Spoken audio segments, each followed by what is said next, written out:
Welcome to Pindar Poetry. We hope you learned something new. In this video, I will show you how to make a delicious sushi dish. First, let's prepare the sushi rice, which is the foundation of any great roll. Start by selecting a high-quality, short-grained sushi rice. Rinse it under cold water until the water runs clear, removing any excess starch.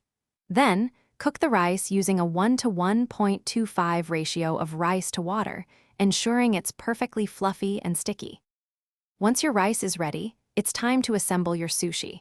Place a sheet of nori, shiny side down, on your bamboo rolling mat. Gently spread a thin, even layer of the seasoned sushi rice over the nori, leaving about 1/2 inch border at the top. Now, arrange your favorite fillings, such as fresh salmon, avocado, or cucumber, in a neat line across the center of the rice. Now for the fun part, rolling. Using your bamboo mat, carefully lift the edge closest to you and begin to roll the sushi away from you. Apply gentle, even pressure to create a tight, uniform cylinder. Once rolled, use a very sharp, moistened knife to slice your sushi roll into 6 to 8 equal pieces. This ensures clean cuts and beautiful presentation for your homemade sushi.